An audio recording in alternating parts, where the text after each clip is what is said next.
আল্লাহর হাবিব সাল্লাল্লাহু আলাইহি ওয়াসাল্লাম আমাদের কলিজার টুকরা নবী, দয়ার নবী, মায়ার নবী, রহমাতাল লিল আলামিন।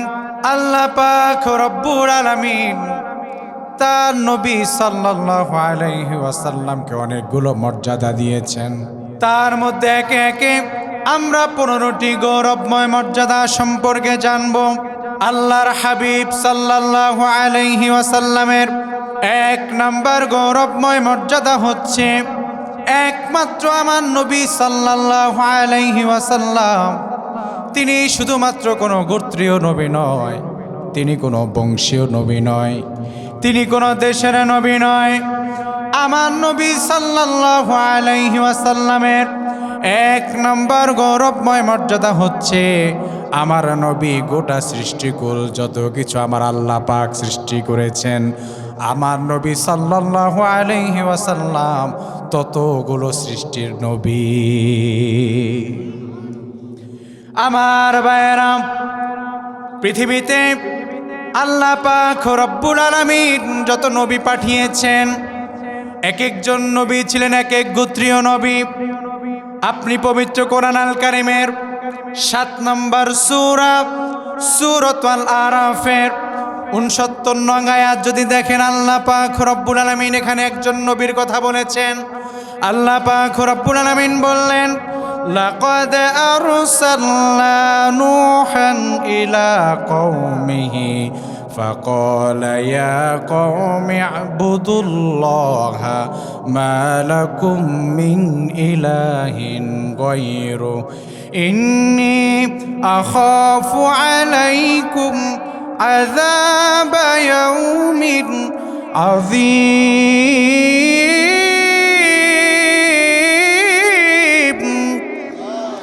আল্লাহ পাক রব্বুল আলামিন এখানে একজন নবীর কথা বললেন। আল্লাহ বললেন, দেখো আমি নূহকে পাঠিয়েছি তার কওমের নিকট নবী হিসাবে। তার মানে নূহ আলাইহিস সালাতু ওয়াস সালাম ছিলেন কওমের নবী।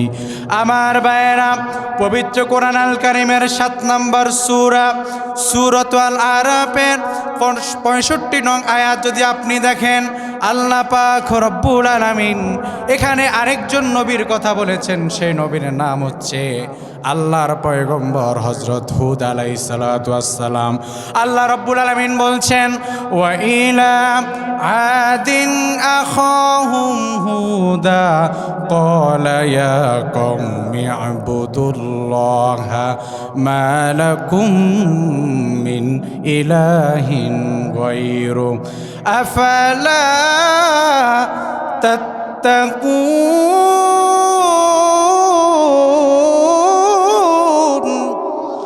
আল্লাহ পাক রব্বুল আলামিন এখানে একজন পয়গম্বরের কথা বলেছেন। আল্লাহ রব্বুল আলামিন বললেন, আমি প্রেরণ করলাম আদ জাতির নিকট একজন নবীকে। সেই নবীর নাম হচ্ছে হুদ আলাইহিস সালাতু ওয়াস সালাম। তার মানে নবী হুদ আলাইহিস সালাতু ওয়াস সালাম ছিলেন একজন জাতির নবী। সুবহানাল্লাহ। আল্লাহ পাক রব্বুল আলামিন হযরত সালেহ আলাইহিস সালাতু ওয়াস সালামকে পাঠিয়েছেন। পবিত্র কোরআন আল কারিমের 7 নম্বর সূরা সূরাতুল আরাফের 73 নং আয়াতে আমার আল্লাহ পাক রব্বুল আলামিন বললেন, ওয়া ইলা সামুদ আখাহুম সালিহা। আল্লাহ পাক রব্বুল আলামিন বললেন, আমি একজন পয়গম্বর পাঠিয়েছি, সেই পয়গম্বর সালেহ। আর এই সালেহ আলাইহিস সালাতু ওয়াস সালামকে আমি পাঠিয়েছি সামুদ জাতির নিকট নবী হিসাবে। তার মানে সালেহ আলাইহিস সালাতু ওয়াস সালাম ছিলেন সামুদ জাতির নবী। আমার ভাইয়েরা, আল্লাহ রাব্বুল আলামিন শুআয়ব আলাইহিস সালাতু ওয়াস সালাম সম্পর্কে পবিত্র কোরআন আল কারিমের 7 নম্বর সূরা সূরাতুল আরাফের 85 নম্বর আয়াতে আমার আল্লাহ পাক রব্বুল আলামিন কত সুন্দর করে বলছেন। আল্লাহ বললেন, ওয়া ইলা মাদিয়ানা আখাহুম শুআইবা। আল্লাহ পাক বলছেন, আমি আমার মাদিয়ানবাসীর জন্য আমি একজন পয়গম্বর পাঠিয়েছি। সেই পয়গম্বর হলো আল্লাহর নবী শুআইব আলাইহিস সালাতু ওয়াস সালাম। আল্লাহু আকবার। আমার ভাইয়েরা, তেমনিভাবে আল্লাহর নবী মুসা আলাইহিস সালাতু ওয়াসসালামকে আমার আল্লাহ পাক বনি ইসরাইলের জন্য পাঠিয়েছেন, কিন্তু পৃথিবীতে একজন নবী আল্লাহ পাঠিয়েছেন, কোনো গোত্র, কোনো জাতি, কোনো দেশের জন্য নয়। কিয়ামত পর্যন্ত যত মানুষ আগমন করবে সবগুলো মানুষের একমাত্র নবী, তিনি হচ্ছেন পয়গম্বর আমার আপনার কলিজার টুকরা নবী মুহাম্মদুর রাসূলুল্লাহ। সকলে পড়ুন সাল্লাল্লাহু আলাইহি ওয়াসাল্লাম।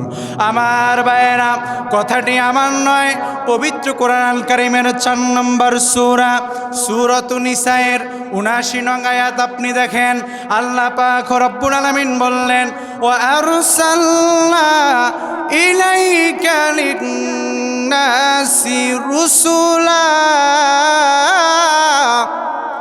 আল্লাহ রব্বুল আলামিন বললেন, ওগো নবী, আমি আপনাকে মানুষের জন্য রাসূল হিসাবে প্রেরণ করেছি। ওগো নবী, আমি আপনাকে মানুষের জন্য নবী হিসাবে পাঠিয়েছি। আল্লাহু আকবার। এখানে আল্লাহ পাক শুধুমাত্র মুসলমানদের কথা বলে নাই, আল্লাহ পাক শুধু ইমানদারদের কথা বলে নাই, হিন্দু, খ্রিস্টান, বৌদ্ধ থেকে শুরু করে পৃথিবীতে যত মানুষ আছে সকল মানুষের একচ্ছত্র পয়গম্বর আমার নবী। এখন আপনি বলবেন, হুজুর, হিন্দুরা তো আমার নবীকে নবী বলে স্বীকার করে না।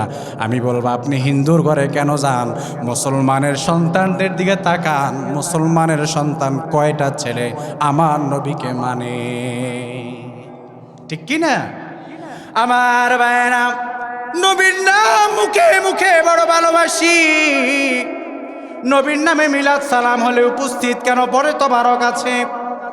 আমার ভাইয়েরা, কিন্তু আল্লাহর নবী সাল্লাল্লাহু আলাইহি ওয়াসাল্লামকে অনুসরণ করতে হলে পরে সুন্নতগুলোকে আঁকড়াইয়া ধরতে হয়। সুন্নতের খবর নাই, আশিকে রাসূলের, এরকম আশিকে রাসূলের অভাব নাই, আছে না? না। আমার ভাইয়েরা, ভালো করে মনোযোগ সহকারে শুনবেন। আল্লাহ পাক বলছেন, আমি যে আমার নবীকে রাসূল হিসেবে পাঠিয়েছি, প্রমাণ কি? আল্লাহ রাব্বুল আলামিন পরে আয়াতে বলছেন, ওয়াকাফা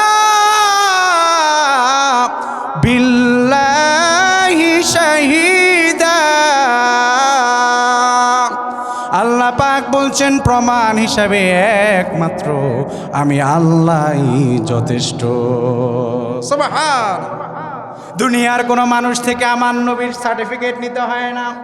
আমার নবীর জন্য একমাত্র যিনি সাক্ষ্য, তিনি কে?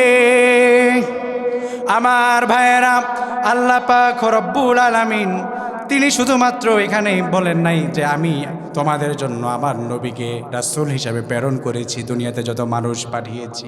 আল্লাহ রব্বুল আলামিন তার নবীকে বলছেন, ওগো নবী, আপনি বলে দেন, قل يا أيها الناس إني رسول الله إليكم جميعا। আল্লাহু আকবার। আল্লাহ বলছেন, ওগো নবী, আপনি বলে দেন, হে মানুষ। আল্লাহ কিন্তু এখানে বলে নাই হে ঈমানদার, হে মুমিন। আল্লাহ এটা বলে নাই। আল্লাহ বলছেন, হে নবী, আপনি বলেন, হে মানুষ। তার মানে দুনিয়াতে যত মানুষ আছে, এই মানুষ আল্লাহ পাক সে তার ভিন্ন ধর্ম অবলম্বী হলেও, হিন্দু হোক, খ্রিস্টান হোক, বৌদ্ধ হোক, সে যে ধর্মেরই হোক, আল্লাহ পাক তার নবীকে বলছেন, আপনি বলেন, হে মানুষ, আমি কি তোমাদের সকলের জন্য আমি রাসূল। আল্লাহু আকবার। আমার ভাইয়েরা, তাহলে আমরা জানতে পারলাম আল্লাহ রব্বুল আলামিন পৃথিবীতে মাত্র একজন নবী পাঠিয়েছেন, যেই নবী কোনো কওমের নবী নয়, যেই নবী কোনো দেশের নবী নয়, যে কোনো গোত্রীয় নবী নয়। আমার নবী এমন নবী যিনি কুল কায়নাত, সকল মানুষের, সকল সৃষ্টির নবী। আল্লাহু আকবার। আমার নবীর 2 নম্বর গৌরবময় মর্যাদা, আমার নবী হলেন ইমামুল মুরসালিন। আমার ভাইয়েরা, আল্লাহ পাক রব্বুল আলামিন আমার নবীকে ইমামুল মুরসালিন হিসাবে কিভাবে, কখন আন্নাসিত করলেন? মেরাজের রজনীতে আমার আল্লাহ পাক মক্কার হিজরে মক্কা থেকে, মসজিদুল হারাম থেকে আমার আল্লাহ পাক রব্বুল আলামিন সিনাসাক করে আমার নবীকে নিয়ে গেলেন মসজিদুল আকসায়।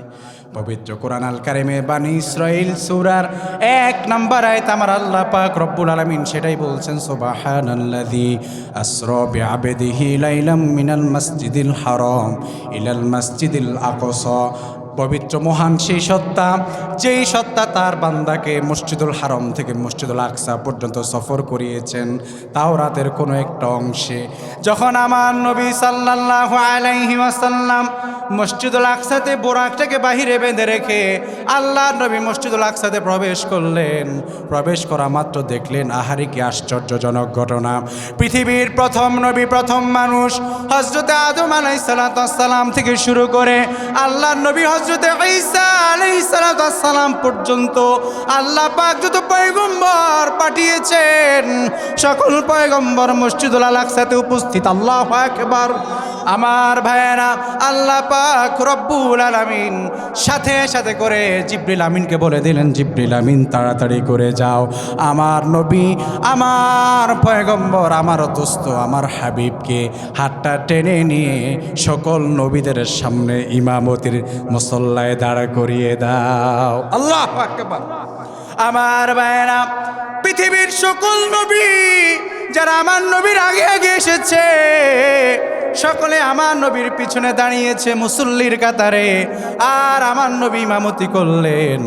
এর মাধ্যমে আল্লাহ পাক রব্বুল আলামিন ঘোষণা দিচ্ছেন, শুনো রে দুনিয়ার সকল মানুষ জানো, আমার আল্লাহ পাক রব্বুল আলামিন এর মাধ্যমে গোটা দুনিয়ার সকল মানুষকে মেসেজ দিচ্ছেন, আমার নবী হচ্ছেন ইমামুল মুরসালিন, সকল নবীর সেরা নবী, সকল নবীর ইমাম। আল্লাহু আকবার। আমার ভাইয়েরা, তাহলে আমার নবীর 2 নম্বর মর্যাদা হলো আমার নবী ইমামুল আম্বিয়াই ওয়াল মুরসালিন। আমার নবী সকল নবী এবং সকল রাসূলের ইমাম, ইমামুল মুরসালিন। আমার নবীর 2 নম্বর গৌরবময় মর্যাদা। 3 নম্বর আমার নবীর গৌরবময় মর্যাদা হচ্ছে পবিত্র কোরআন আপনি যদি পুরো তেলাওয়াত করেন, কোথাও আমার নবীকে আমার আল্লাহ পাক নাম ধরে একবারও ডাকে নাই। আল্লাহু আকবার। আপনি পবিত্র কোরআন পুরো গবেষণা করবেন।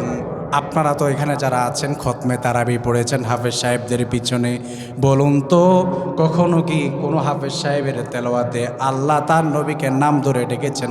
একটি আয়াত পেয়েছেন, একটি ওয়ার্ড পেয়েছেন কেউ? আমার ভাইয়েরা, আল্লাহ পাক রব্বুল আলামিন তার নবীকে কোরআন আল কারিমে কোথাও নাম ধরে ডাকে নাই। এখন আপনি বলবেন, হুজুর তাহলে আমার আল্লাহ পাক কিভাবে আমার নবীকে ডেকেছেন?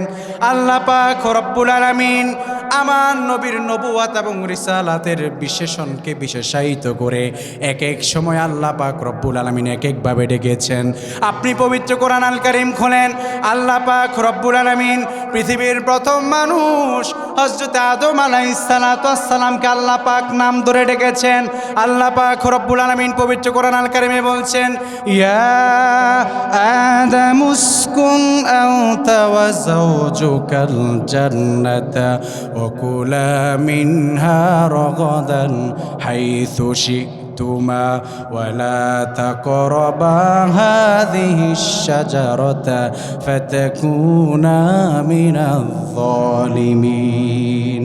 আল্লাহ পাক রব্বুল আলামিন পবিত্র কোরআন আল কারিমে তার নবী নূহকে ডেকেছেন, ইয়া নূহু বিতু বিসালামিম মিন্না।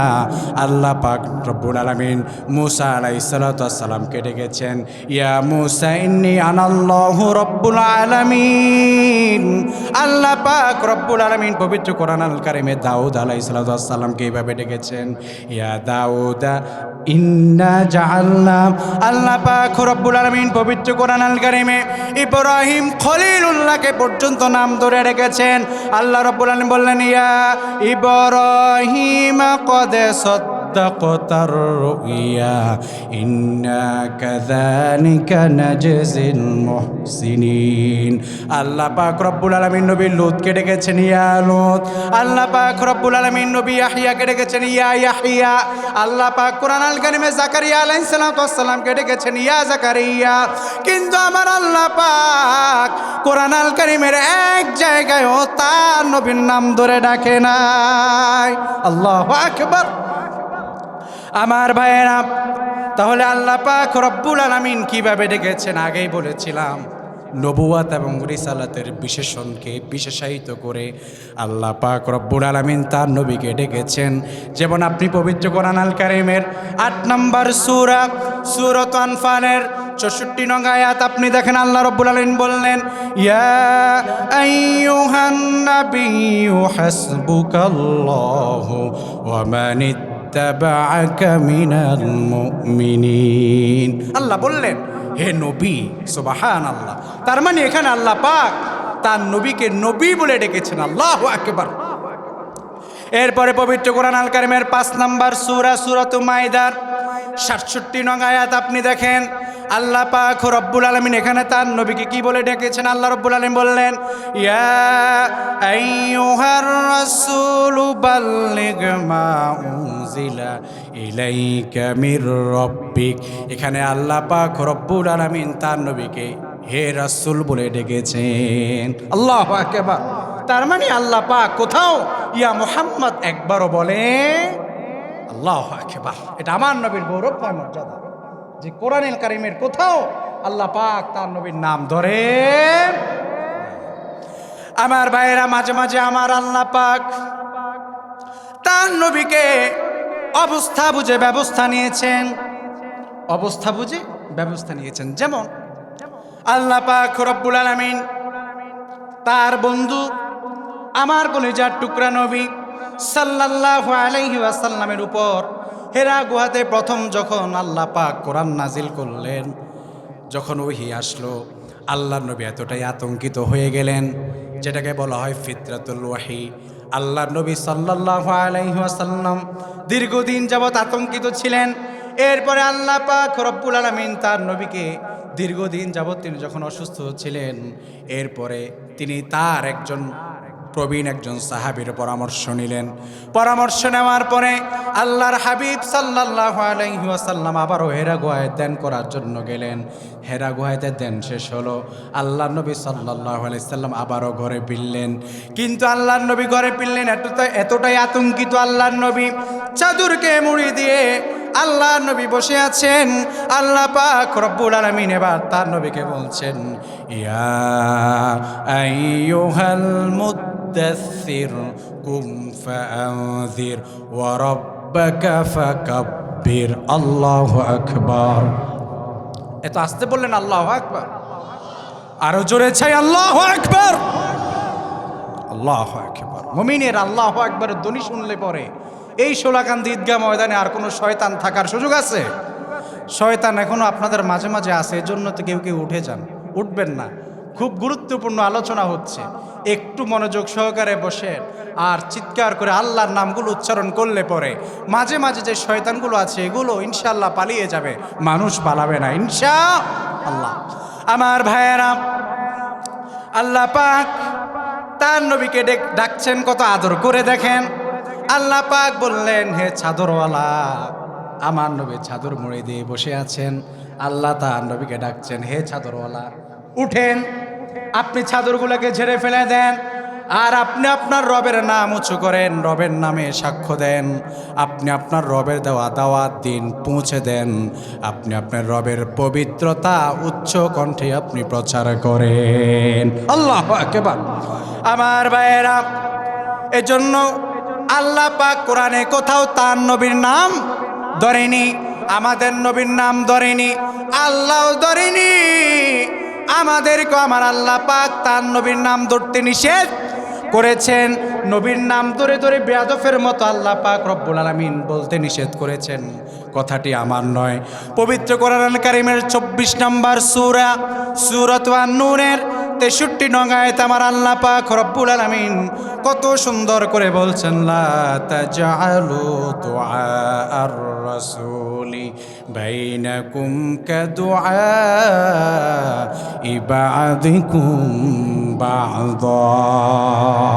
আল্লাহ পাক বলছেন, সাবধান, তোমরা পরস্পরকে যেভাবে ডাকো, সাবধান সাবধান ছায়ো, আমার নবীকেও তোমরা ঠিক সেভাবে ডেকো না।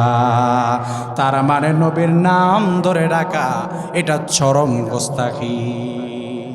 নবীর নাম ধরে ডাকা যায় না, নবীর নাম ধরে কখনো বেয়াদফের মতো শব্দ চয়ন করা যায় না। কারণ আল্লাহ পাক আমাকে এবং আপনাকে এমন একজন নবীর উম্মত বানিয়েছেন যেই নবীর নাম আল্লাহ পাক স্বয়ং নেননি, অথবা আমরাও আমাদের জবান দিয়ে যেন সেই নবীর নাম নেওয়ার ক্ষেত্রে সতর্কতা অবলম্বন করি। আল্লাহ পাক আমাদেরকে তৌফিক দান করুন, সকলে পড়ে আমিন। আমার ভাইয়েরা, আমার নবীর 4 নাম্বার বৈশিষ্ট্য, আমার নবী হলেন খাতামুন নবিয়্যিন। আমার নবী কি বলুন? আমার নবীর 4 নাম্বার গৌরবময় মর্যাদা হলো খাতামুন নবিয়্যিন। আল্লাহ রাব্বুল আলামিন পবিত্র কোরআন আল কারিমের 33 নম্বর সূরা সূরাত আহজাবের 40 নং আয়াতে, আয়াতটি অতীব পরিচিত। আপনারা সকলে আমার সাথে ঠোঁটে ঠোঁট মিলিয়ে সকলে আমার সাথে পড়ুন, মা কানা মুহাম্মাদুন আবা আহাদিম মির রিজালিকুম ওয়ালাকির রাসূলুল্লাহি ওয়া খাতামান নাবিয়্যিন ওয়া কানা আল্লাহু বিকুল্লি শাইইন আলিমা। আল্লাহ পাক বলছেন, আমি আমার মুহাম্মদ সাল্লাল্লাহু আলাইহি ওয়াসাল্লাম আমার নবী, তিনি কোনো পুরুষের পিতা নয়, তিনি কোনো পুরুষের পিতা নয়। এখন আপনাদের মধ্যে অনেক ভাইরা প্রশ্ন করবেন, হুজুর আল্লাহ নবীর তো 3 জন ছেলে সন্তান ছিল, একজনের নাম ছিল কাসিম, আরেকজনের নাম ছিল আব্দুল্লাহ, তৈয়ব অথবা তাহির, আর আরেকজন সন্তান ছিল আল্লাহ নবীর, তার নাম ছিল ইব্রাহিম। তাহলে নবীর 3 জন সন্তান ছিল, কিন্তু কোরআনে আল্লাহ বলছেন মুহাম্মদ সাল্লাল্লাহু আলাইহি ওয়াসাল্লাম কোনো পুরুষের পিতা নয়। কেমন হয়ে গেল? আমার ভাইয়েরা ভালো করে বুঝবেন, আল্লাহর নবীর যে 3 জন সন্তান ছিল, সকলেই আল্লাহর নবী সাল্লাল্লাহু আলাইহি ওয়াসাল্লামের জীবদ্দশায় তারা বালেগ হওয়ার পূর্বেই তারা ইন্তেকাল করেছে। যেহেতু বালেগ হয়নি, সেহেতু তাদের ভিতরে পুরুষত্ব আসেনি, অতএব তারা পুরুষ হিসেবে গণ্য নয়। আপনি বলবেন, হুজুর কেন আল্লাহ পাক তার নবীর একজন সন্তানকেও বাঁচিয়ে রাখেননি? তার কারণ হলো একটাই, আমার নবীর ইন্তেকালের পরে যেন নবীর কোনো সন্তানদেরকে আবার মানুষ নবী মনে না করে ফেলে। এজন্যই আল্লাহ পাক রব্বুল আলামিন আমার নবীর কোনো সন্তান বাঁচিয়ে রাখেন না, এটা আল্লাহ পাক ভালো জানেন। কিন্তু আল্লাহ পাক বলছেন মুহাম্মদ সাল্লাল্লাহু আলাইহি ওয়াসাল্লাম তিনি কোনো পুরুষের পিতা নন, এবং আমার নবী হচ্ছেন খাতামুন নবিয়্যিন, তিনি হচ্ছেন শেষ নবী। আল্লাহু আকবার। তাহলে আল্লাহর নবী হচ্ছেন শেষ নবী। কথা কার? আল্লাহ। আল্লাহ পাক আমার নবীর মাধ্যমে নবুয়তকে এখানেই শেষ করেছেন, সমাপ্ত করেছেন। আল্লাহর নবী বলেছেন, দেখো তোমরা একটি ঘর নির্মাণ করলে, ঘর নির্মাণ করার পরে একটি ইট তুমি লাগালে না, একটি ইট না লাগানোর পরে যেভাবে একটি ঘর সম্পূর্ণ হয় না, একটি ইট লাগিয়ে দিলে ঘরের কাজ সম্পূর্ণ হয়ে যায়। আল্লাহ পাক রব্বুল আলামিনের নবী বলছেন, ঠিক তেমনিভাবে আমি নবী সাল্লাল্লাহু আলাইহি ওয়াসাল্লাম হচ্ছি সেই ঘরের শেষ ইট, যার মাধ্যমে আল্লাহ পাক রব্বুল আলামিন নবুয়তকে সমাপ্ত করেছেন। আল্লাহু আকবার। আমার ভাইরা, তাহলে আমরা বুঝলাম আল্লাহ রব্বুল আলামিনের হাবিবের পরে আর কোনো নবী আসবে না, পয়গম্বর আসবে। কিন্তু আল্লাহ নবী বললেন কিয়ামতের পূর্বে, শোনো শোনো দুনিয়ার মানুষেরা, কিছু বন্ড নবীর আবির্ভাব হবে। আল্লাহ রাব্বুল আলামিনের হাবিব বলছেন, লা তাকুমুস সাআতু হাত্তা ইউবাসু দাজ্জালুনা কাযাবুনা করিবুম মিন 30 কুল্লুহুম ইয়াজউমু আন্নাহু রাসূলুল্লাহ। আল্লাহ রাব্বুল আলামিনের হাবিব বলছেন, কিয়ামত ততক্ষণ পর্যন্ত সংগঠিত হবে না যতক্ষণ পর্যন্ত আবি নবীর পরে 30 জন নবী মিথ্যা নবী দাবিদার না আসবে। আমার ভাইয়েরা, ইতিমধ্যে সারা পৃথিবীতে প্রসিদ্ধ 28 জন নবীর আবির্ভাব, বন্ড নবীর আবির্ভাব হয়েছে। তার মধ্যে আমাদের পাক ভারত, এই উপমহাদেশে, ভারত উপমহাদেশে একজন বন্ড নবী আছে, অতীব পরিচিত। তার নাম হচ্ছে মির্জা গোলাম আহমদ কাদিয়ানি। আমার বাইরে এই কাদিয়ানি সম্প্রদায় আমাদের দেশে বিভিন্ন জায়গায় তাদের মূল কার্যক্রম বিভিন্নভাবে, তারা আহমদিয়া মুসলিম জামাত, বিভিন্ন রকমভাবে আহমদিয়া জামাত, এভাবে বিভিন্ন জামাতের নাম দিয়ে দিয়ে তারা তাদের কার্যক্রম চালাচ্ছে। আমি যখন পঞ্চগড়ে মাহফিলে গিয়েছি, আমি এগুলো স্বচক্ষে কাদিয়ানিদের এই কার্যক্রমগুলো আমি দেখেছি। আমার ভাইয়েরা, লালমনিরহাটেও দেখেছি। উত্তরবঙ্গে এদের উৎপাত বেশি।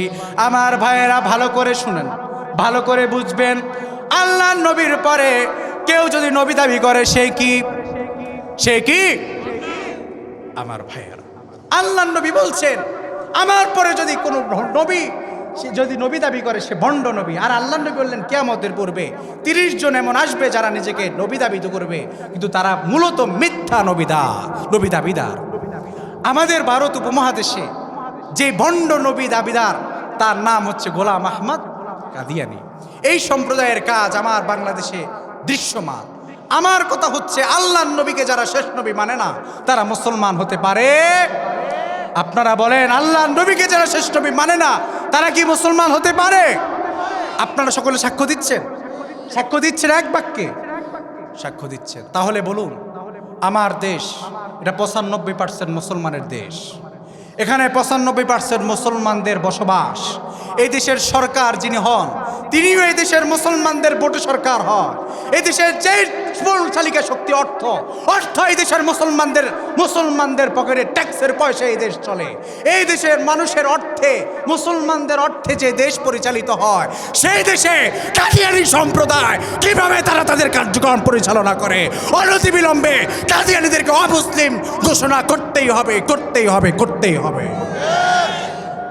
এটা আমাদের প্রাণের দাবি। আমি স্পষ্ট ভাষায় বলছি, এই দেশে হিন্দুর বসবাস, খ্রিস্টানের বসবাস, নানান ধর্মের মানুষের বসবাস, নানান মতবাদের মানুষের বসবাস। তারা তাদের নিজ ধর্ম, তারা তাদের নিজ পরিচয়ে তারা নিজের বসবাস করছে। কিন্তু কাদিয়ানী এমন এক সম্প্রদায় কুখ্যাত কাফের হয়েও মুসলমানের সমাজে নিজেদেরকে মুসলমান পরিচয়ে মানুষের ঈমান এবং আমলকে হরণ করে নিয়ে যাচ্ছে। আগামীতে আমাদেরকে সোচ্চার হতে হবে মুসলমান, আগামীতে আমাদেরকে সোচ্চার হতে হবে, আওয়াজ তুলতে হবে, কাদিয়ানীরা কাফের, কাদিয়ানীরা, এই আওয়াজ তুলতে হবে।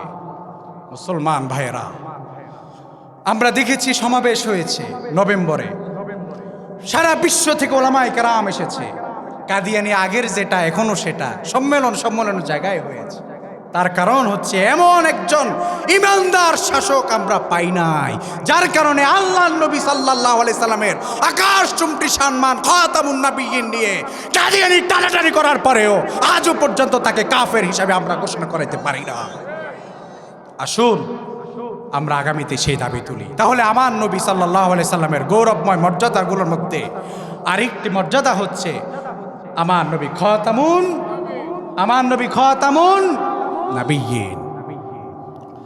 আমার ভাইয়েরা, আমার নবীর 5 নাম্বার বৈশিষ্ট্য, আমার নবী সাল্লাল্লাহু আলাইহি ওয়াসাল্লামকে কাফেররা বিভিন্নভাবে চেষ্টা করেছিল আমার নবীর নামকে মুছে দিবে, আমার নবীকে এই দুনিয়াতে রাখবে না।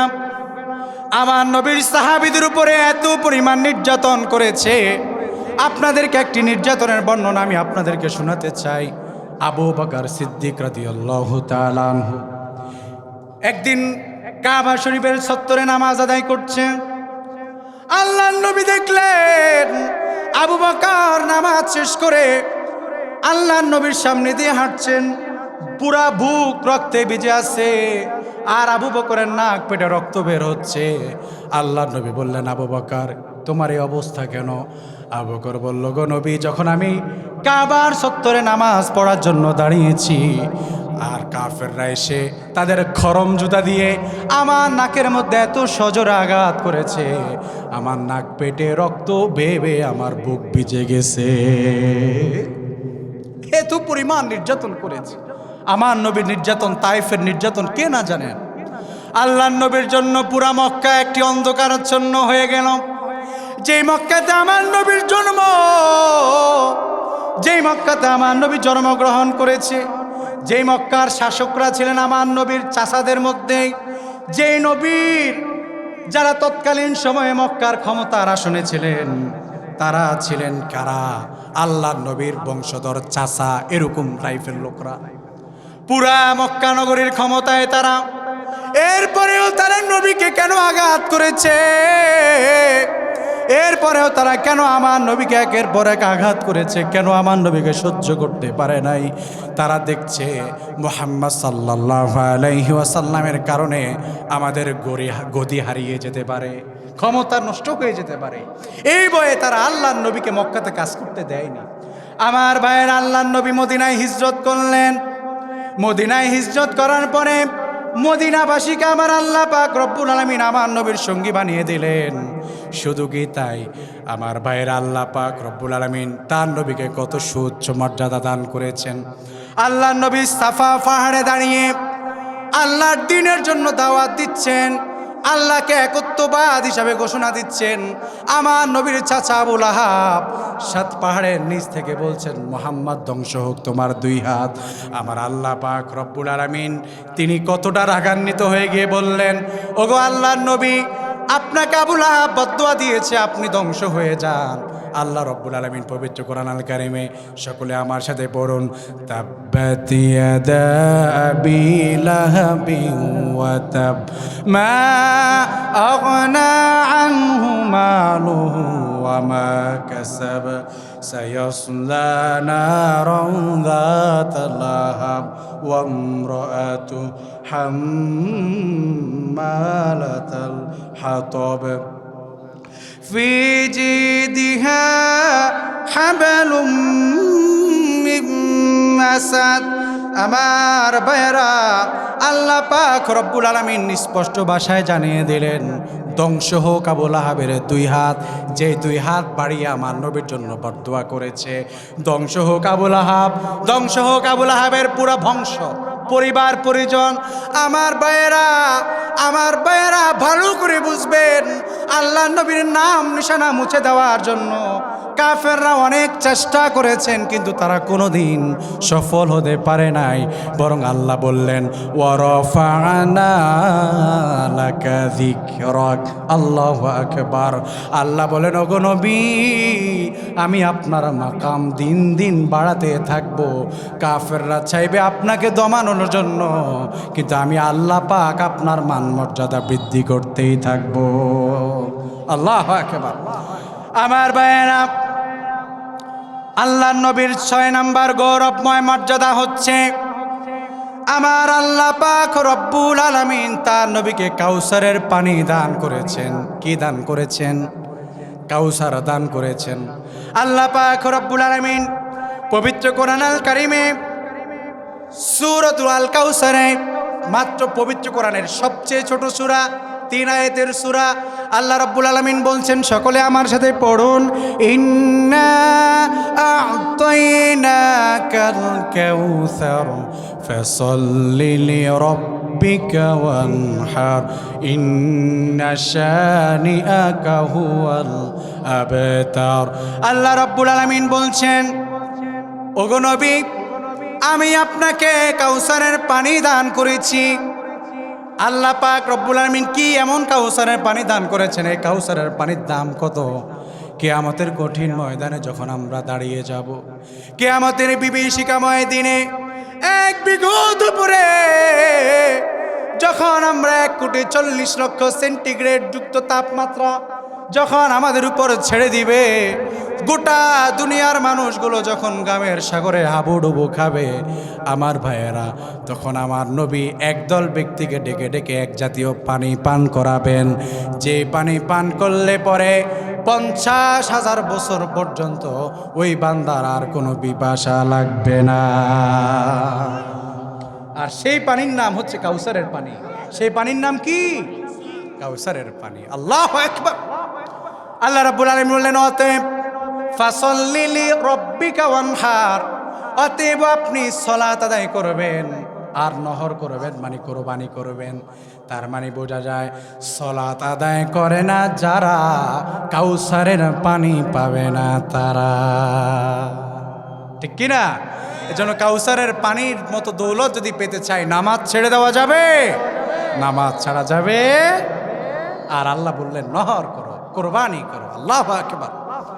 আর আল্লাহ নবী, আল্লাহ তাআলা বলছেন, ইন্না শানিআকা হুয়াল আবতার। আর যারা আপনার নবীর বিরুদ্ধে বিশুদ্ধার করবে, যারা নবীর ব্যাপারে কুৎসা রটনা করবে, আল্লাহ পাক স্পষ্ট ভাষায় বলছেন, এদের কোনো বংশ পরিচয় নাই, এদের কোনো বাপ মার পরিচয় নাই, এদের নির্বংশ। কে বলছেন? কার কথা? না হুজুরের কথা? কার কথা? তাহলে এই যুগে যতগুলা নাস্তিক আছে সবগুলা বেশর্মা এবং এরা নির্বংশ, ঠিক কি না? এগুলা মাথায় রাখবে আমার ভাইয়েরা। তাহলে আমার নবীর 6 নাম্বার গৌরবময় মর্যাদা হচ্ছে আল্লাহ পাক আমার নবীকে কাউসারে পানি দান করেছেন।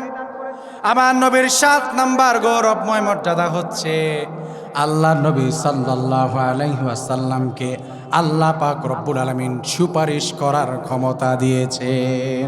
আল্লাহু আকবার। সুপারিশ করতে পারবেন কে? আল্লাহ নবী সাল্লাল্লাহু।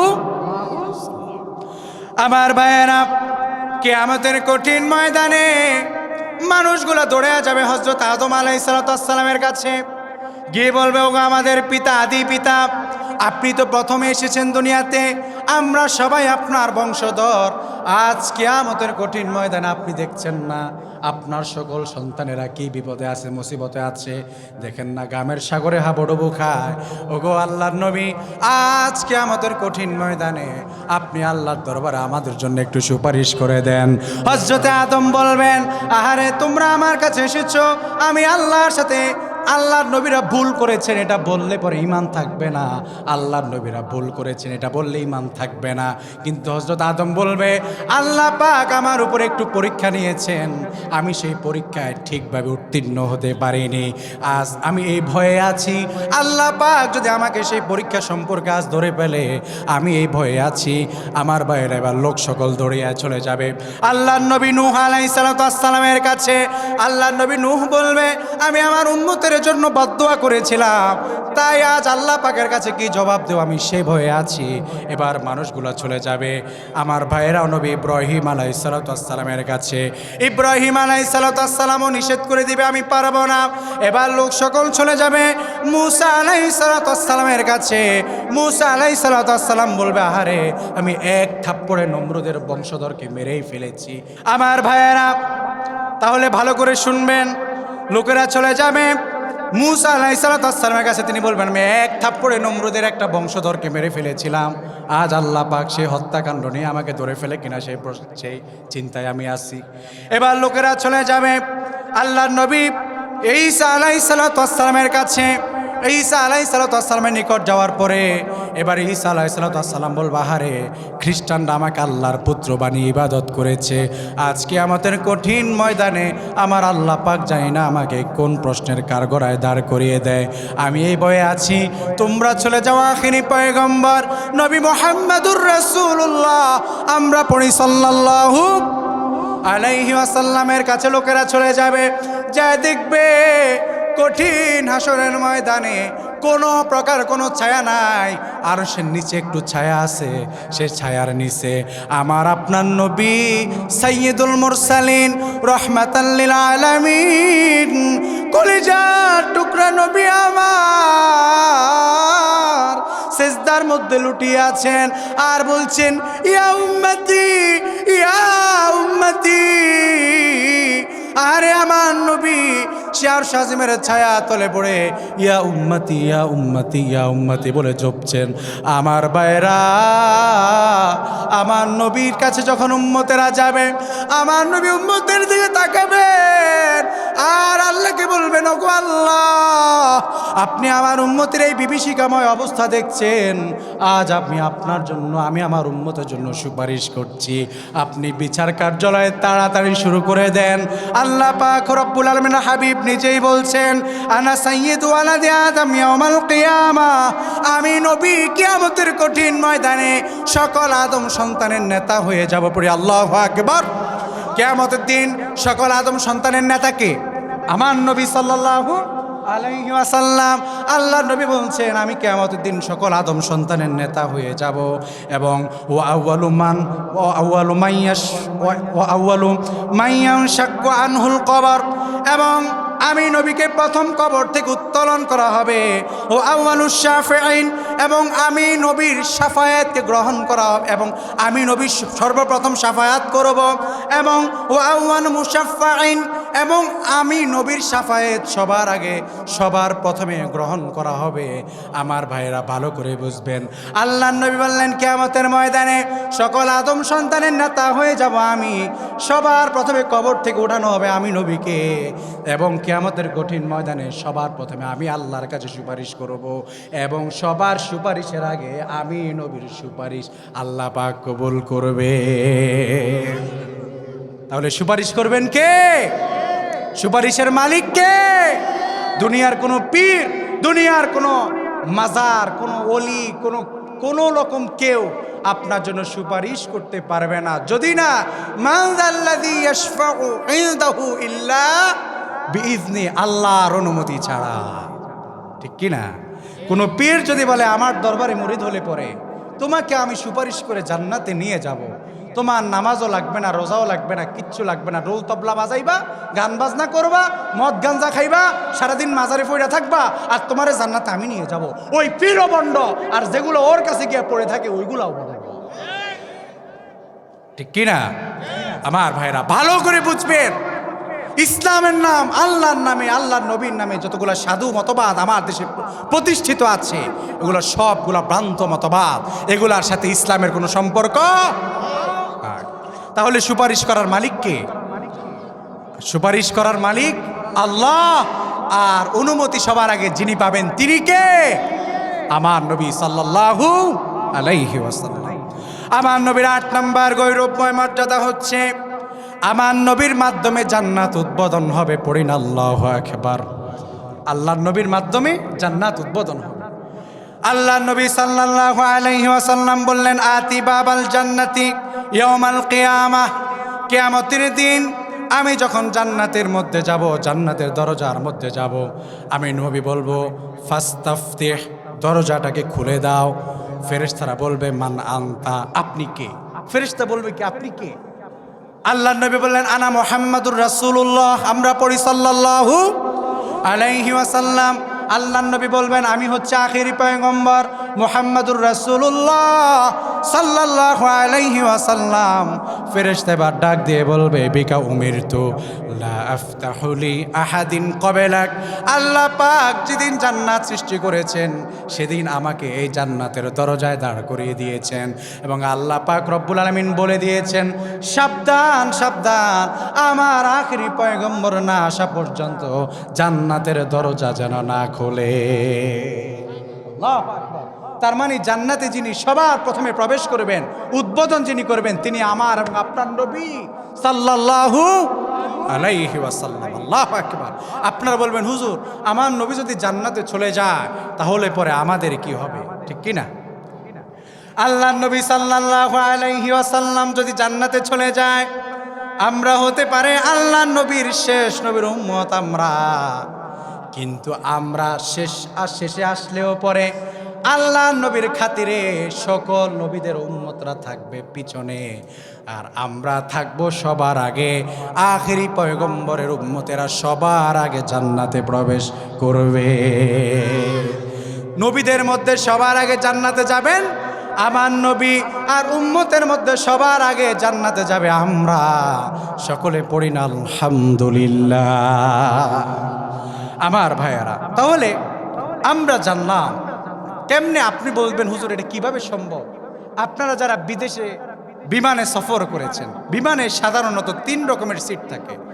বিশেষ করে 1 number economic, 2 number business class, 3 number executive class. কয় ক্লাসের সিট পাওয়া যায়? 3 ক্লাসে।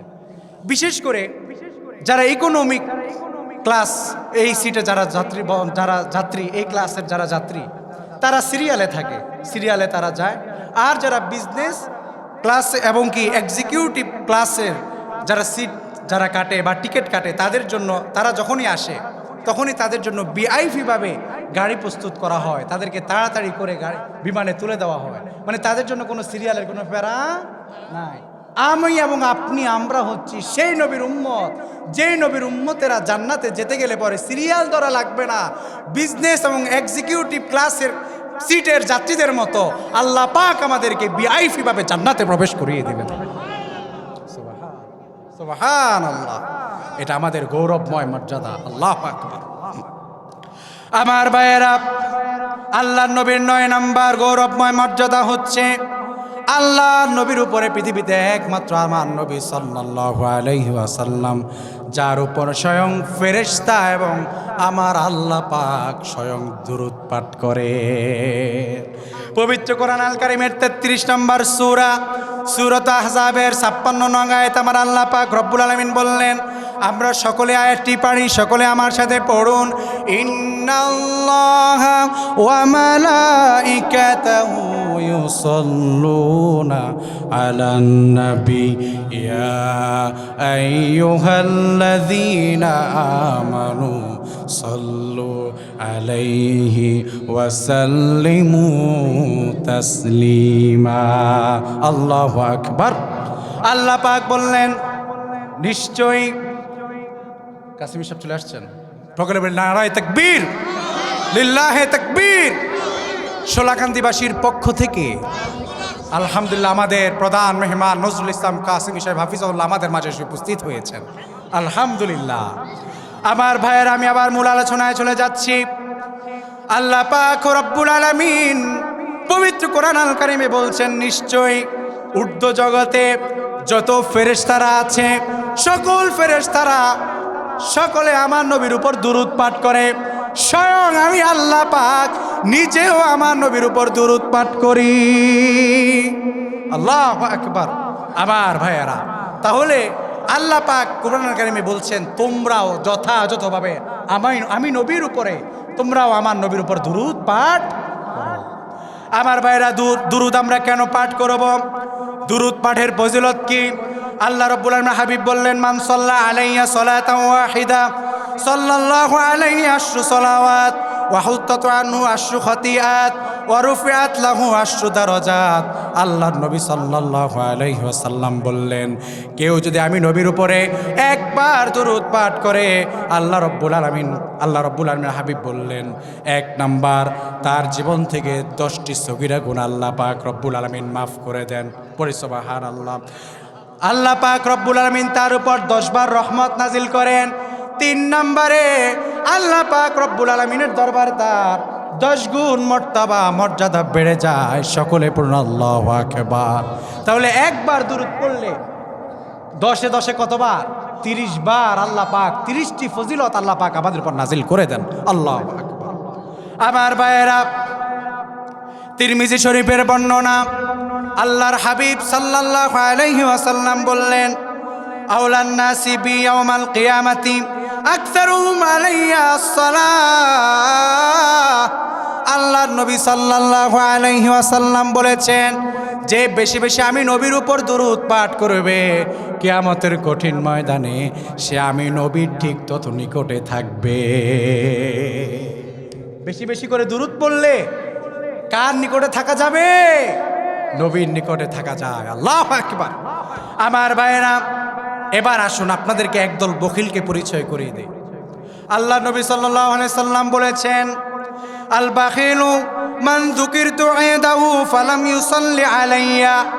আল্লাহ নবী বললেন, প্রকৃত বখিল কৃপণ হচ্ছে সেই ব্যক্তি, যেই ব্যক্তি, ভালো করে বুঝবেন, প্রকৃত বখিল এবং কৃপণ হচ্ছে সেই ব্যক্তি, যেই ব্যক্তি আল্লাহর নবীর নাম শুনলে পরে আল্লাহর নবীর নামে দরুদ পাঠ করে না। নবীর নাম শুনে কিন্তু দরুদ পাঠ করে। আল্লাহর নবী মেহরাবে উঠছেন, আল্লাহর নবী আমিন আমিন পড়ে মেহরাবে উঠছেন। সাহাবীরা লক্ষ্য করছেন, নবী তো কোনোদিন মিম্বারে ওঠার সময় আমিন আমিন পড়ে না, আজকে কেন আমিন আমিন বলছেন? সাহাবীরা হতভম্ব হয়ে জিজ্ঞাসা করলেন, ইয়া রাসূলুল্লাহ, কি এমন হয়েছে আজকে আপনি মিম্বারে উঠতে উঠতে আমিন বলেছেন? আল্লাহর নবী বলেছেন, আমি যখন মিম্বারে উঠতেছিলাম তখন জিবরিল আমিন আমার কাছে এসেছে 3টি দোয়া নিয়ে। কয়টি দোয়া নিয়ে? এই 3টি দোয়া জিবরিল আমিন আমার সামনে করেছে, আর আমি নবী শুধুমাত্র সাপোর্ট দিয়ে দিলাম। কি কি দোয়া করেছে সাহাবীরা প্রশ্ন করলে আল্লাহর নবী বলেন, 1 নম্বর তারা জিবরিল আমিন দোয়া করেছে, ওগো আল্লাহর নবী, যে ব্যক্তি রমাদান আল মোবারক পাইল, রমাদান আল মোবারক পর্যন্ত হায়াত পাইল, রমাদান আল মোবারক পাওয়ার পরেও যে ব্যক্তি তার জীবনের গুনাহগুলোকে মাফ করাইতে পারল না, সে ব্যক্তি ধ্বংস হয়ে যাক। 2 নাম্বার, যে ব্যক্তি পিতা মাতা একজন অথবা দুইজনকে তার জীবদ্দশায় পেল, কিন্তু তাদের খ্যাতমত করল না, তাদের খ্যাতমত করে তাদের মাধ্যমে আল্লাহর সন্তুষ্টি হাসিল করতে পারল না, সেই সন্তান ধ্বংস হয়ে যাক। আল্লাহ নবী বললেন আমিন। 3 নাম্বার, যার সামনে আমি নবী পাঠিত হলাম, আমি নবীর নাম উচ্চারণ করা হলো, কিন্তু সে আমিন বলল না, সেই ব্যক্তি ধ্বংস হয়ে যাক। আল্লাহ নবী বললেন আমিন। তার মানে আল্লাহ নবী যদি আমিন বলে, এই দোয়া এদিক সেদিক নড়াছড়া হওয়ার কোনো সুযোগ আছে না। তাহলে আল্লাহ নবীর নাম শুনলে পরে আমরা কৃপণতা করব না, দুরূদ পাঠ করব। আমার ভাইয়েরা, আল্লাহ নবীর 10 নম্বর গৌরবময় মর্যাদা হচ্ছে আল্লাহ স্বয়ং তার নবীর চরিত্রের সার্টিফিকেট দিয়েছে। সুবহানাল্লাহ। আল্লাহ পাক রব্বুল আলামিন পবিত্র কোরআন কারীমের 68 নম্বর সূরা সূরাতুল কলমের 4 নং আয়াত আমার আল্লাহ পাক রব্বুল আলামিন বলছেন, ওয়া ইন্নাকা লাআলা খুলুকিন আযীম। আল্লাহ নবীর চরিত্রের সার্টিফিকেট কে দিয়েছেন? স্বয়ং আমার আল্লাহ পাক দিয়েছেন। আল্লাহ রব্বুল আলামিন কেন তার নবীর চরিত্রের সার্টিফিকেট দিয়েছেন? আল্লাহ পাক রব্বুল আলামিন কেন তার নবীর সম্পর্কে আলাদা করে চারিত্রিক সার্টিফিকেট দিতে হলো? আল্লাহ পাক রব্বুল আলামিন এর জন্যই আমার নবীর চরিত্রের সার্টিফিকেট এর জন্যই দিয়েছেন। কেননা আল্লাহ পাক রব্বুল আলামিন পবিত্র কোরআন আল কারীমের 33 নম্বর সূরা সূরাত আহজাবের 21 নং আয়াত আল্লাহ রব্বুল আলামিন বলছেন, লাকাদ কানা লাকুম ফি রাসূলিল্লাহি উসওয়াতুন হাসানাতুন লিমান কানা ইয়ারজুল্লাহা ওয়াল ইয়াউমিল আখির ওয়া যাকারাল্লাহা কাসীরা। আল্লাহ রাব্বুল আলামিন এজন্যই আমার নবীর ব্যাপারে, নবীর চরিত্রের ব্যাপারে সার্টিফিকেট দিয়েছেন। কেননা আল্লাহ রাব্বুল আলামিন বললেন, নিশ্চয়ই অবশ্যই তোমাদের জন্য রাসূলুল্লাহর মধ্যে রয়েছে উত্তম আদর্শ, তোমাদের মধ্যে রয়েছে রাসূলুল্লাহ সাল্লাল্লাহু আলাইহি ওয়াসাল্লামের উত্তম চরিত্র। তাহলে উত্তম আদর্শ আল্লাহ পাক রব্বুল আলামিন একজনের মধ্যে রেখেছেন, তিনি কে? আমার নবী সাল্লাল্লাহু আলাইহি ওয়াসাল্লাম। তাহলে আল্লাহ পাক রব্বুল আলামিন তার নবীর ব্যাপারে এজন্যই চারিত্রিক সার্টিফিকেট দিয়েছেন, যাতে করে আল্লাহ পাক কোরআন কারীমে আরেক জায়গায় বলেছেন যে তোমাদের জন্য উত্তম আদর্শ, উত্তম চরিত্রের অধিকারী আমি একজনকে বানিয়েছি, যাকে তোমরা ফলো করতে পারো। তিনি হচ্ছেন আমার এবং আপনার নবী সাইয়্যিদুল মুরসালিন রাহমাতাল লিল আলামিন নবী মুহাম্মদুর রাসূলুল্লাহ সাল্লাল্লাহু আলাইহি ওয়াসাল্লাম। আল্লাহু আকবার। তাহলে আল্লাহ পাক একজন নবীকে আমাদের জন্য রূপ মডেল হিসেবে পাঠিয়েছেন, যাকে আমরা ফলো করলে পরে আল্লাহ পাক দুনিয়া এবং আখিরাত আমাদের জন্য সুন্দর করে দেবেন। আল্লাহু আকবার। আমার ভাইয়েরা, শেষ আল্লাহ নবীর 11 নম্বর গৌরবময় মর্যাদা হচ্ছে আল্লাহ নবীর উপর ঈমান না আনলে পরে ঈমান পরিপূর্ণ হয় না। আল্লাহ নবীর উপর ঈমান না আনলে পরে ঈমান পরিপূর্ণ হয় না। আল্লাহ রাব্বুল আলামিন বললেন, কুল ইন কুনতুম তুহিব্বুনাল্লাহা ফাত্তাবিউনি ইউহিব্বুকুমুল্লাহ ওয়া ইয়াগফির লাকুম যুনুবাকুম। আল্লাহ রাব্বুল আলামিন বলছেন, শুনো, আমি আল্লাহ পাক রব্বুল আলামিনকে তোমরা যারা ভালোবাসতে চাও তারা ভালোবাসবা আমার নবী সাল্লাল্লাহু। আমার নবীকে যদি ভালো না বাসো তাহলে পরে আমাকে ভালোবাসলে লাভ হবে না। তাহলে আমার ভাইয়েরা, আল্লাহর নবীর আরেকটি বৈশিষ্ট্য হলো আল্লাহর নবীকে না ভালোবাসলে পরে ঈমানদার হওয়া যায় না। আমার নবীর 12 নম্বর বৈশিষ্ট্য হলো আল্লাহ পাক একজন মাত্র পয়গম্বর পৃথিবীতে পাঠিয়েছেন, যাকে আল্লাহ পাক ধুলির দরাজ জমিন থেকে আমার আল্লাহ পাক আরশ আজিম পর্যন্ত আরশে মহল্লায় তার কাছে নিয়ে গেছেন। আল্লাহু আকবার। আমার নবীর 13 নম্বর বৈশিষ্ট্য, আমার নবীকে গালি দিলে তার জবাব স্বয়ং আমার আল্লাহ পাক নিজে দিয়েছেন। সুবহানাল্লাহ। আল্লাহ নবীকে যদি কেউ কষ্ট দেয় তাহলে পরে স্বয়ং কে জবাব দেন? আল্লাহ পাক। আমার ভাইয়েরা, আল্লাহ নবীর 12 নম্বর বৈশিষ্ট্য গৌরবময় 15 নম্বর গৌরবময় মর্যাদা শেষ। আমার নবীর উপরে কোরআন নাজিল হয়েছে। কার উপর? আমার নবীর উপর। সর্বশেষ মহাগ্রন্থ আল কোরআন আল্লাহ পাক সর্বশেষ নবীর উপর দান করেছেন, পাঠিয়েছেন। সুবহানাল্লাহ। আল্লাহ পাক কি কোরআন আমার নবীর উপর নাজিল করেছেন? পবিত্র কোরআন আল কারীমে সূরাত আল হাসরের 21 নম্বর আয়াত আমার আল্লাহ পাক রব্বুল আলামিন বলছেন লাউ আনজালনা হাযাল কুরআনা আলা জাবালিল লারাআইতাহু খাশিআম মুতাসাদ্দিআম মিন খাশিয়াতিল্লাহ ওয়া তিলকাল আমসালু নাদরিবুহা লিন্নাসি লাআল্লাহুম ইয়াতাফাক্কারুন। আল্লাহ পাক বললেন, ওগো নবী, আমি আপনাকে এমন কিতাব নাজিল করেছি যে কিতাব আমি যদি কোনো সুউচ্চ পাহাড়ের উপরে আমি আল্লাহ পাক নাজিল করতাম, উক্ত পাহাড় আমি আল্লাহর ভয়ে কোরআন আল কারিমের ওজন তারা সহ্য করতে না পেরে আমি আল্লাহর ভয়ে পাহাড় পর্যন্ত গলে গলে ধ্বংস হয়ে যেত। বর্তমান পৃথিবীতে সবচেয়ে বড় পাহাড়ের নাম হচ্ছে মাউন্ট এভারেস্ট, যা নেপালে অবস্থিত। কোথায় অবস্থিত? নেপালে অবস্থিত। যার উচ্চতা হচ্ছে প্রায় 29,000 ফিট। এই পাহাড় মাউন্ট এভারেস্ট, এই মাউন্ট এভারেস্ট পর্যন্ত যদি আল্লাহ পাক এই মাউন্ট এভারেস্টের উপরে কোরআন নাজিল করতেন, আল্লাহ কোরআনে কারিমে বলছেন পাহাড় পর্যন্ত গলে গলে শেষ হয়ে যেত। আর সেই কোরআন আল্লাহ পাক আমার এবং আপনার নবীর উপর দান করেছে। তাহলে চিন্তা করুন, আমার নবী কি গলে গিয়েছে? আমার নবী কি শেষ হয়ে গিয়েছে? না, আল্লাহ পাক আমার নবীকে কি কলব দান করেছেন। আল্লাহু আকবার। আল্লাহ পাক কোরআন আল কারিমে বলছেন ইন্না আনজালনা ইলাইকাল কিতাবা বিল হক। সূরাত জুমারের 41 নং আয়াত। আমার আল্লাহ পাক রব্বুল আলামিন বললেন, নিশ্চয়ই ওগো নবী, আমি আপনার প্রতি সত্য দিন সত্য সহ আমি আল্লাহ পাক রব্বুল আলামিন আপনার উপর একটি কিতাব নাজিল করেছি। সেই কিতাবের নাম কি? আল কোরআন। আমার ভাইয়েরা, আল্লাহ পাক রব্বুল আলামিন আরো বলছেন তিনি তার নবীকে কি কিতাব আল্লাহ পাক নাজিল করেছেন। আল্লাহ পাক রব্বুল আলামিন বললেন তাবারাকাল্লাযী নাযালাল ফুরকানা আলা ইবাদি। মুহাম্মাদিত তিনি, যিনি তার বান্দার উপর ফুরকান নাজিল করেছেন। ফুরকান কাকে বলে? ফুরকানের অনেক ব্যাখ্যা মুফাসসিররা ব্যাখ্যা করেছেন। তার মধ্যে আল কোরআনকে বলা হয় ফুরকান। ফুরকান বলা হয় ওই কিতাবকে যেই কিতাবের মাধ্যমে সত্য এবং মিথ্যা যাচাই করা যায়। আল্লাহু আকবার। তাহলে আল্লাহ পাক সত্য এবং মিথ্যা যেই কিতাবের মাধ্যমে যাচাই বাছাই করা যায়, সেই মহামান্বিত কিতাব আল্লাহ পাক আমার নবীর উপর দান করেছেন। আল্লাহু আকবার। কোরআন আল্লাহ পাক কি ভাষায় নাজিল করেছেন? আমাদের অনেকের মনে তো প্রশ্ন, হুজুর আমার নবী তো আরব দেশের মানুষ ছিলেন, তাহলে বুঝে আরবের ভাষায় আল্লাহ পাক কোরআন নাজিল করেছেন। তাহলে তো বোঝা যায় এই কোরআন আল্লাহ পাক নিজের কথা নয়, বরং নবীর কথা। কেননা এটা আরবের নবী, আরবি কিতাব।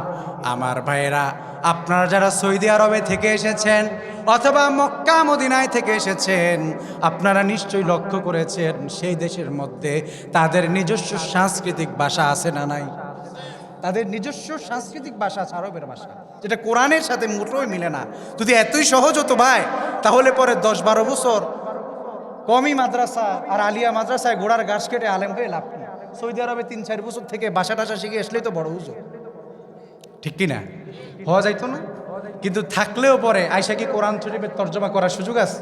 কারণ ওই ভাষাটাই একটা অঞ্চল ভিত্তিক ভাষা, আর আল্লাহর কোরআনের ভাষা পুরোই আলাদা। আল্লাহু আকবার। আল্লাহ রাব্বুল আলামিন বলছেন ইন্না আনজালনা ইলাইকাল কুরআনা ইলাইকা কুরআনান আরাবিয়্যা। আল্লাহ বলছেন আমি এই কোরআনকে আরবি ভাষায় আমি আল্লাহ পাক নাজিল করেছি। আল্লাহু আকবার। তাহলে আল্লাহ পাক বলেন আমি আরবি ভাষায় এই কোরআন নাজিল করেছি। তাহলে পরে দেখা যায় পৃথিবী একদিন শেষ হয়ে যাবে, নতুন নতুন অনেক ভাষার আমদানি হবে, নতুন নতুন সংস্কৃতির আমদানি হবে, নতুন নতুন অনেক লেখকের আবির্ভাব হবে, নতুন নতুন অনেক ব্যক্তিবর্গকে আমরা দেখতে পাবো। কিন্তু পৃথিবীতে একটি মাত্র কোরআন রয়েছে, একটি মাত্র বই রয়েছে। হাজারবার চেষ্টা করলেও, হাজার পণ্ডিত মিলে চেষ্টা করলেও, হাজার শাসক মিলে চেষ্টা করলেও কোরআনের একটি জবর জের পেশ বদলানোর কোনো সুযোগ না।